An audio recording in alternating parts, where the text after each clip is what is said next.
It's 2:05, I guess we can start. Someone can join later if they wish.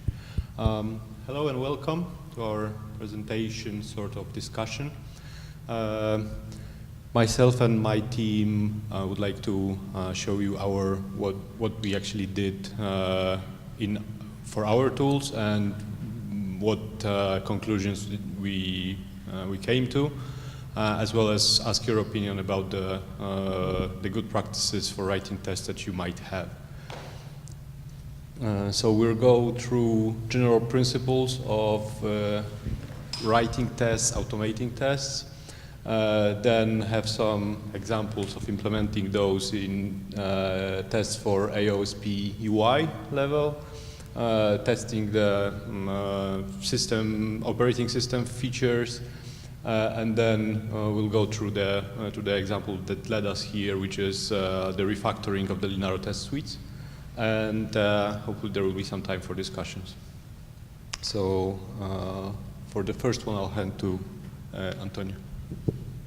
Hi, hello. So these general principles are something that we think everyone has always to have in mind when writing tests. So the first principle is that test code is code. So sometimes you see the test code being treated with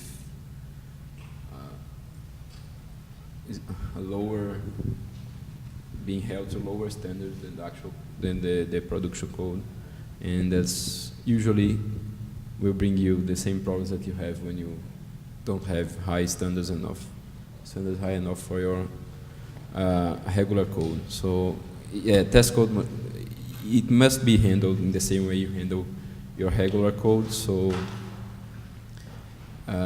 it should be good, right? So you don't want crappy production code. You also don't want crappy test code. And then you can and should do everything that you do with regular code. So you can version test code. You can make releases. So LTP is a good example of test code that has a proper release process and produces artifacts that can be consumed by users. And also, we didn't mention here, but it can also be reviewed. So you can apply the same code review process you apply to your regular code to your test code, and we do that all the time on our team, and several other projects do that as well. And another important principle we have to have in mind is having our test code organized in a way that you can easily extend to add new tests. So this is why we are referring to the open-closed principle, which is a principle that was created in the context of object-oriented programming, but it can be applied to any kind of software. So the idea is that if you want to add new features, you should be able to do that without changing the existing features, because we know that every time you change code, you're probably also breaking that code somehow. So if you can add new features without modifying the existing ones, it's always good for you, and you should also be able to do that on your test code. So on most programming languages there are testing frameworks called anything unit. So that's a good example, because you add new tests by writing new test methods or test functions, and that's probably what you should expect from any reasonably good testing framework. And also, the last point to not lock yourself out for your own tests is, usually today you have your tests being run on CI platform. So in Linaro we use Lava, we use Jenkins. So in free software projects in general, they can use Travis CI or anything else, and you should avoid the trap of locking yourself to those systems. So you should always be able to grab your test code onto the device where you want to test and run it there without depending on anything that comes from those automation systems. So usually you want to leave that integration with automation to a small part of your test that runs as a second step after the actual tests. So for instance, if you in Linaro we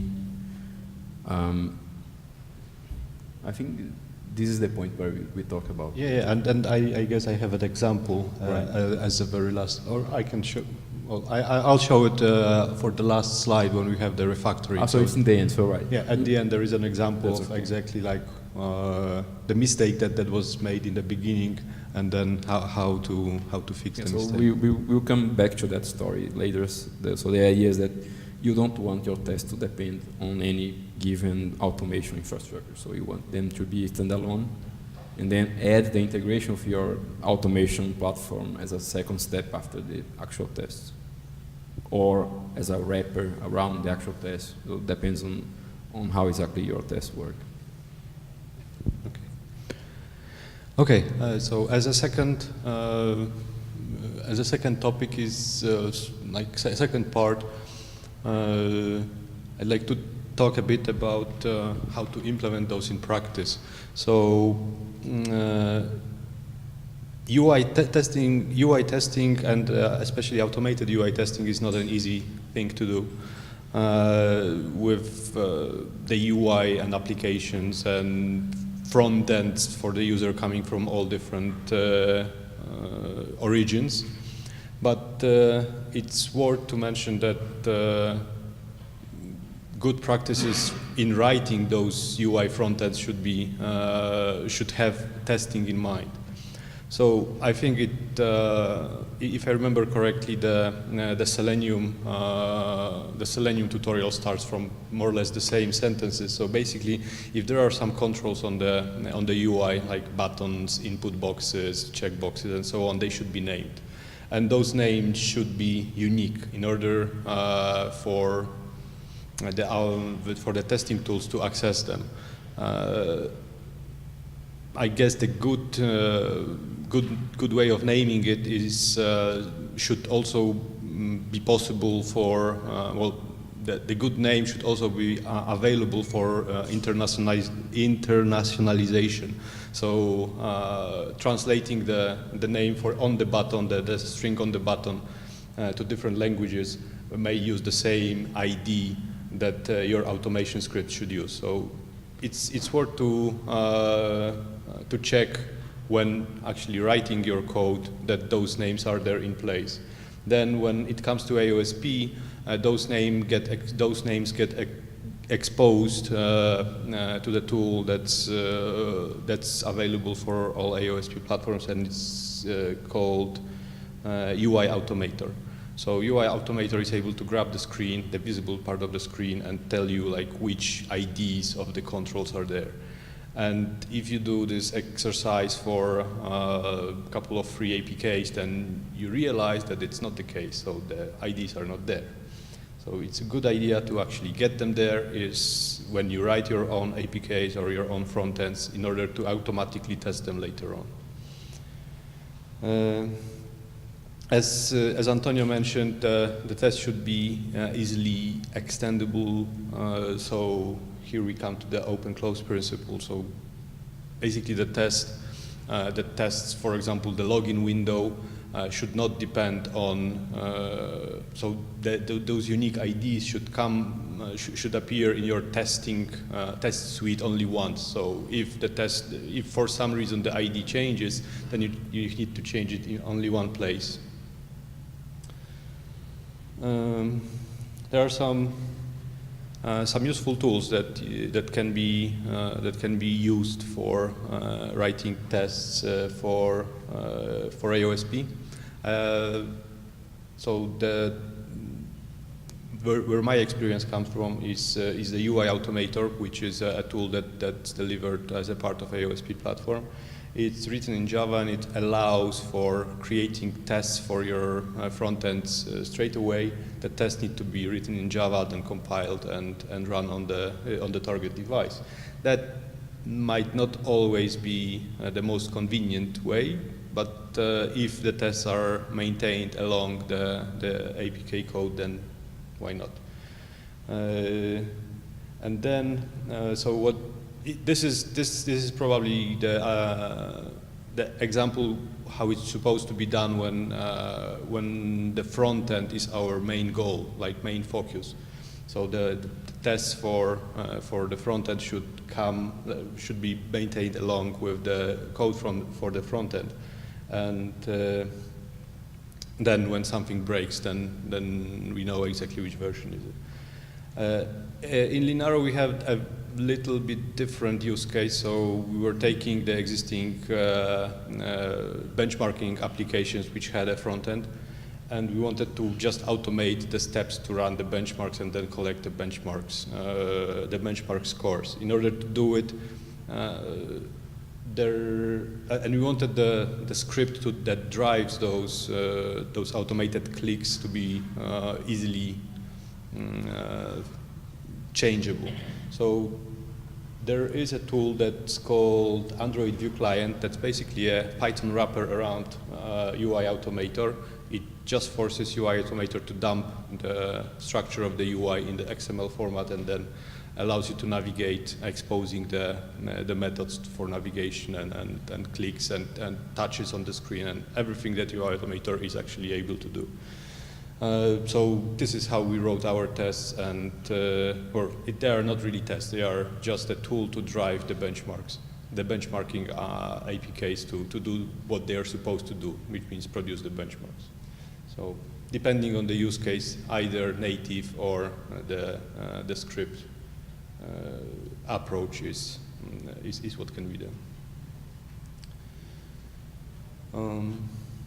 Okay, so Chase, could you cover that?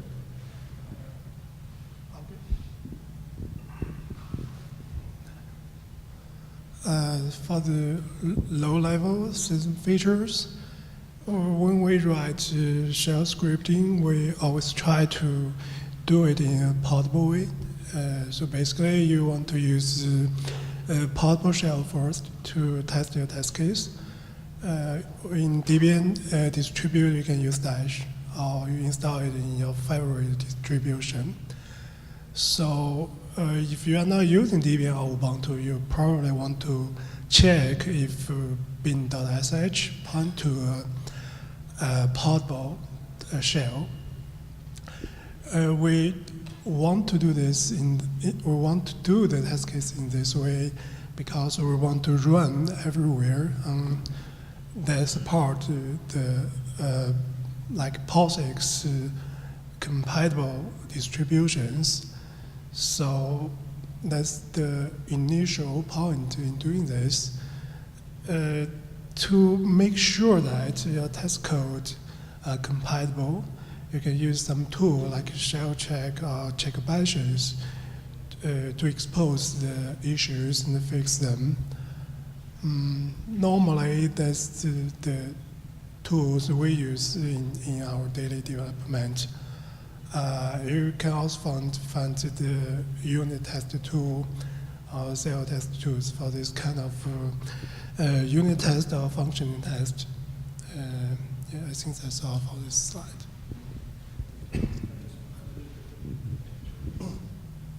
So one other little part of this is that, yes, you've got a choice of bash and dash.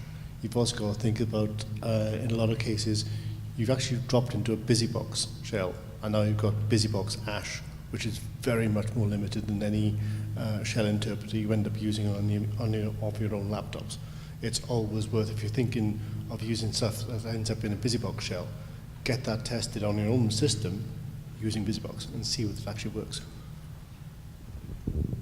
And I guess we have an example of the tools, right? The demo. Yeah, you want to do it now? Yeah. Okay. When? I'll just switch. Right. So I want to show two tools that are very useful to write tests with. That are SHUnit2, which is an implementation of the XUnit pattern for shell scripts, and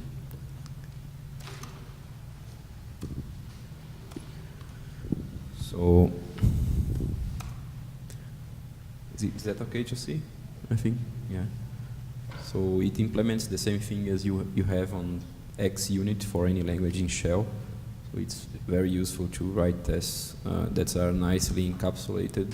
So if I want, so it uses every shell function that starts with test is a different test case, and then you have the assertions as you have in other languages.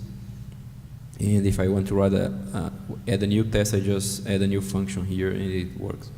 It also supports setup and teardown, so code that's going to run before every test, and then teardown is code that will run after every test. It also supports one-time setup and teardown. So at the beginning of the script, before all tests, then you can do something else. And you can also run something when all the tests have exited. So in this case here, you can, for instance, test the cut command, and then you capture the output of any command you want, and then you can compare using an assertion with the expected result. So just like you do in any other language. So it has a set of, I think, 10 or 12 different types of assertions.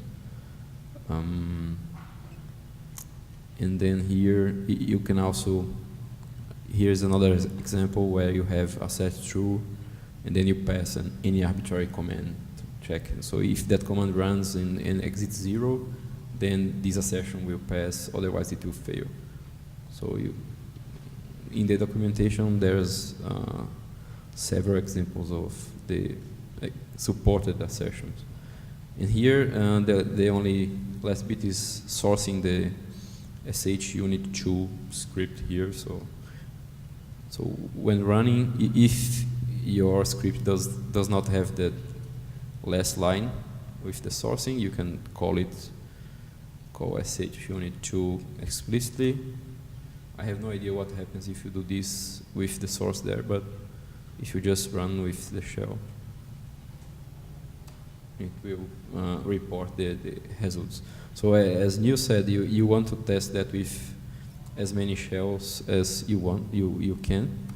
So you can also run with bash, you can also run with busybox.sh, and it should work. So if you have your tests reading like this, you can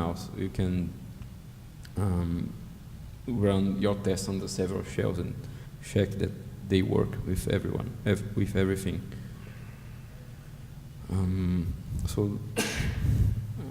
This is a very useful tool, and it's very convenient to organizing tests. Something that I came about more recently is a tool called CLI test, which allows you to write plain text files with tests.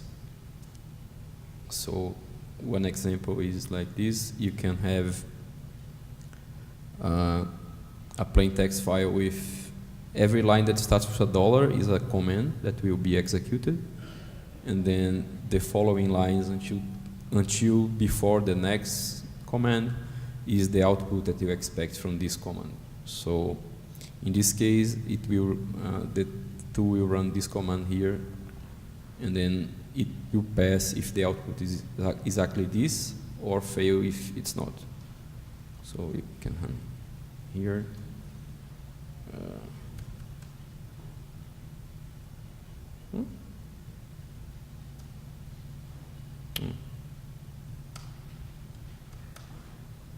When you run this, then it knows how to check. Another more advanced example, it also supports embedding your tests into documentation, so you can have, let me reduce here a little bit. So this is, for instance, a markdown document with arbitrary text, and then you use here a markdown block with a tab. So when you render this using a markdown processor, then these lines indented with a tab will be in a code block. So it will have a monospaced font and all that. And then you can also process the same document with CLI test and have it execute the tests into in the examples. So if you do this. And then here you can say what prefix you want to use when running, so you can have other if you have a different markup language than Markdown, you can also use other prefixes like 4 spaces or greater than signs or something like that. So it works the same way.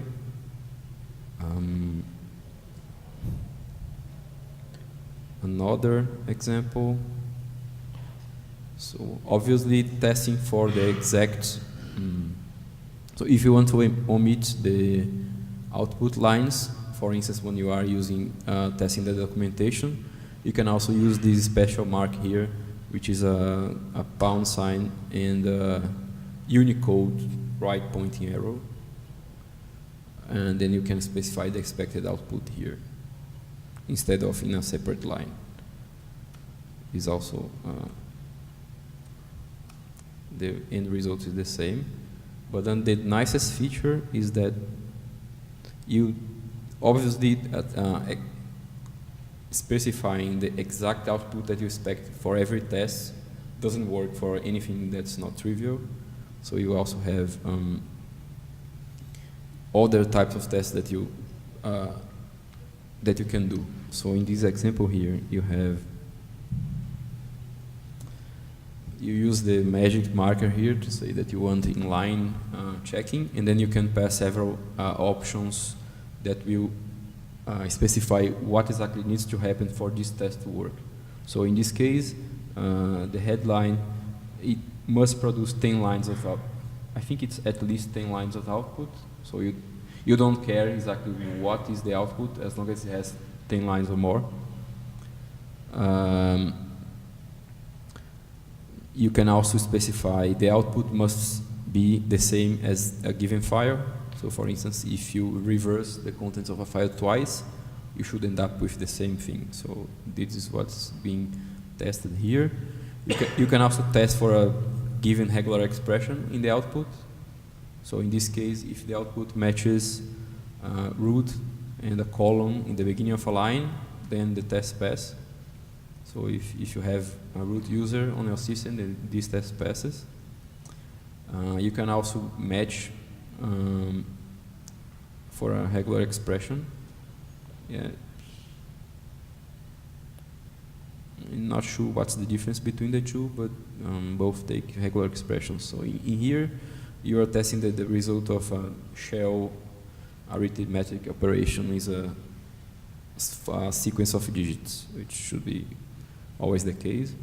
You can also test the exit status of a command. So if you don't care about the output, you just care about the exit status. Or you can also pass an arbitrary command, and if the test command and the one you are passing here produce the same output, then the test passes. And then when you run this, you'll see that it does the things it needs to do. Of course, the make test here fails because there is no make file, but this is very powerful and lets you test several things that you can test on the command line. So you don't have to rely on the exact output of the command. Yeah, I think that's pretty much it. Let me go there instead.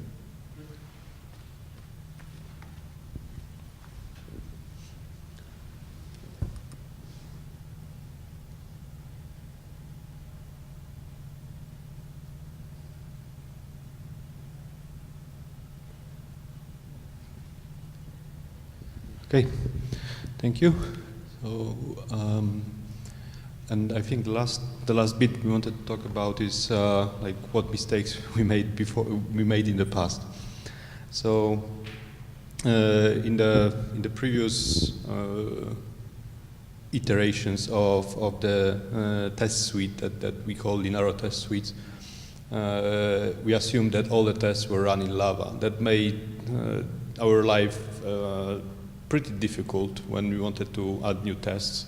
They all had to be prototyped in the running environment of Lava, and that's not usually quick and creates several other issues when, for example, Lava deployment fails with an infrastructure error.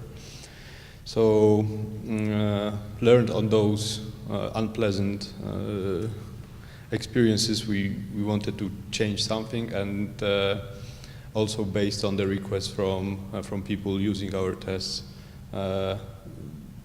the changes were designed. So the first and I guess the most important one is that the tests are now possible to execute locally. So we threw away all the calls to Lava test case from our tests, and they are only used when you actually run the test in Lava. Then we also don't depend on Lava feature that is called the install section. So so the installation part is also a part of the test at the moment. It doesn't depend on Lava installing the proper stuff. We have to do it ourselves. This way we were able to support different distros. So we have Debian and Ubuntu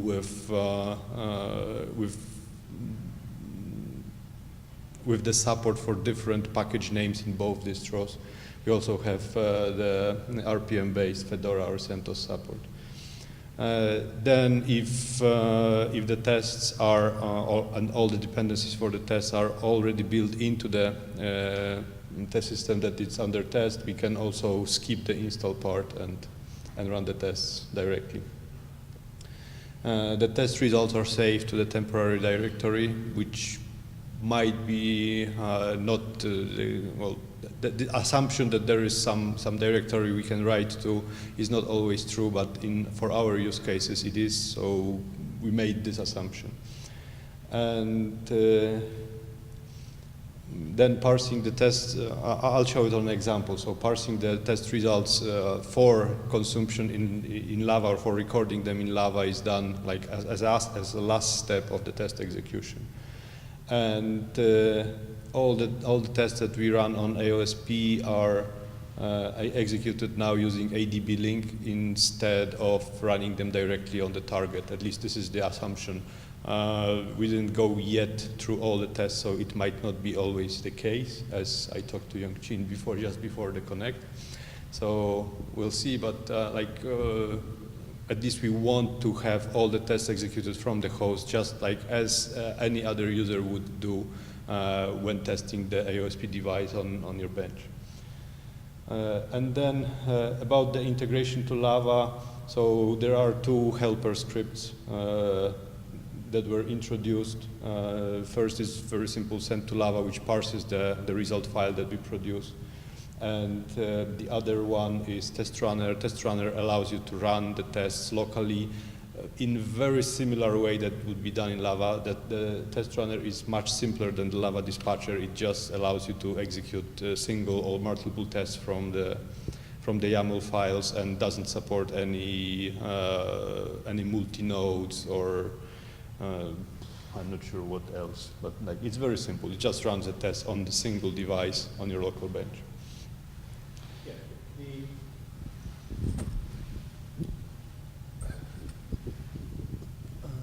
well, if you mean inside the actual Lava test No, shell. it's not inside the Lava. So the test runner is only meant for running the tests on the local bench, and it's sort of supposed to replace the dispatcher when we are not running inside Lava, but it's like much less powerful than that.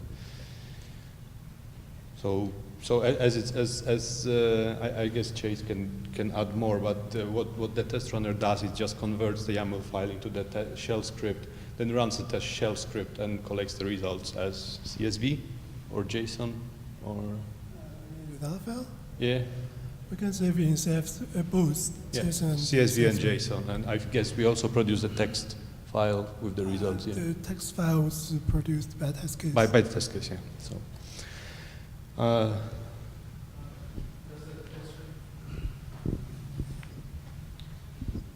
Does it also connect with the ADB and run the tests on the device, or how it works? So no. Is this on? Yeah. Okay, I can hear myself. Well, it assumes everything is done before that, so it just executes the test, nothing more. Okay. So if you need to connect to ADB, you have to make sure that the ADB connection is there before you start executing your test. Okay. So it doesn't do any work that dispatcher does, like it doesn't flash the device, it doesn't make this Linaro like Lava overlay or anything like that. It just executes the test. Yeah. So I have an example. Is this me or is this one? Okay. So I have an example here on what the tests used to be and what they are now. Increase the font and probably change the background. To white. Okay, try. Try just increasing the font. Ctrl Shift plus. Maybe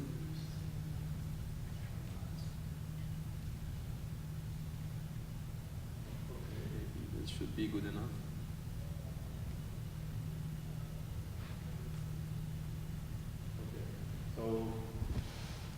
So this is the version 1 or the previous state of the test that we use for smoke testing the devices. So the first part actually doesn't change. It's more or less the same. It will be the same on the version 2, but what changes is the run steps. So as you can see, all the tests are wrapped here around Lava test case. So when executing locally without the Lava test case script, well, it won't work. It won't do anything.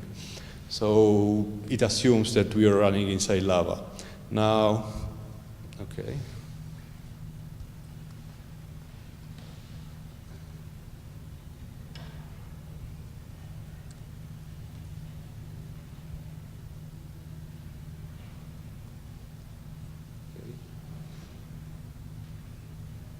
All right, so this is exactly same test after rewrite. It does the same thing. The difference is that, like on the right hand side, there is the YAML file that can be executed either in Lava or in our local test runner.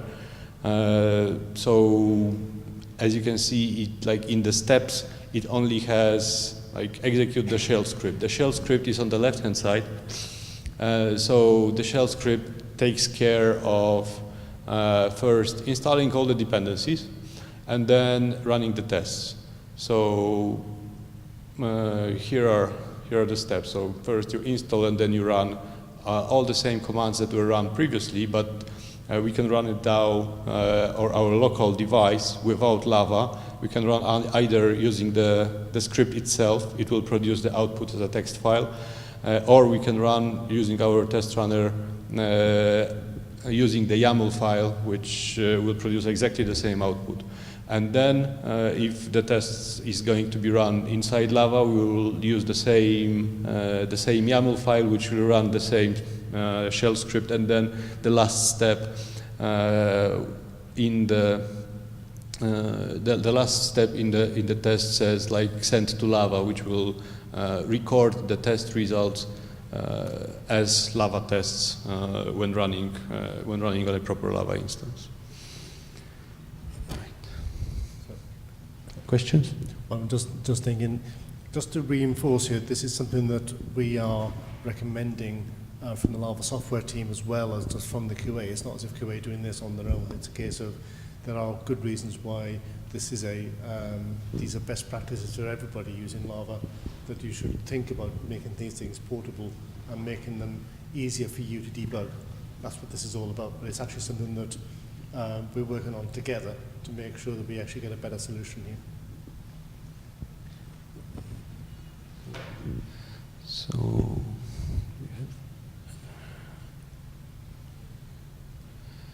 right, so that brings us to the end of what we have to show. So if there is anyone who would like to share their opinion or their experience on good or bad practices writing tests, I welcome you.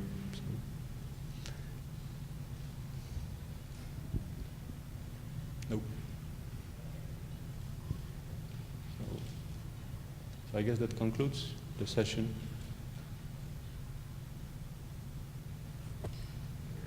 Yeah, okay. Thanks for watching.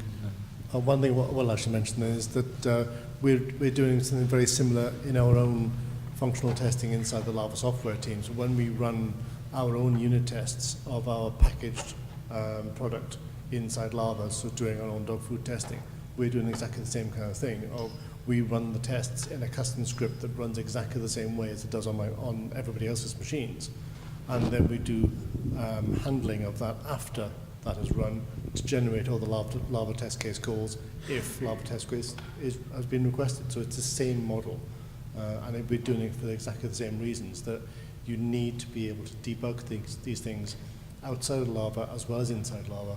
Because as you start to build more and more complex tests, you bring in multi-node, you bring in other areas like that as well. It becomes all the more important that you've got individual blocks that you can prove and debug and improve independently, and then you put tested blocks together to make a more complex test job in the end.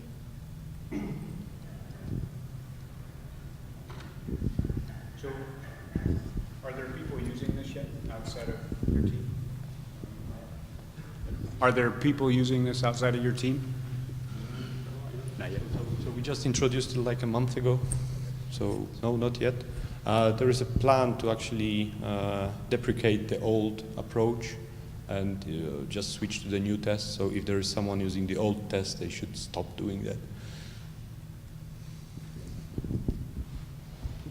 And do you guys have a schema for the test that you will execute? And does that version, like as you change the tool or the parser or the executor?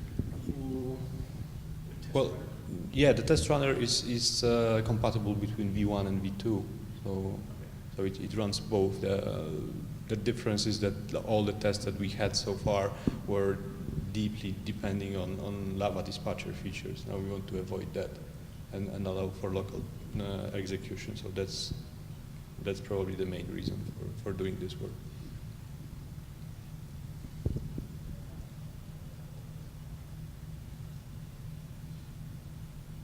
Anyone else? Okay, thanks.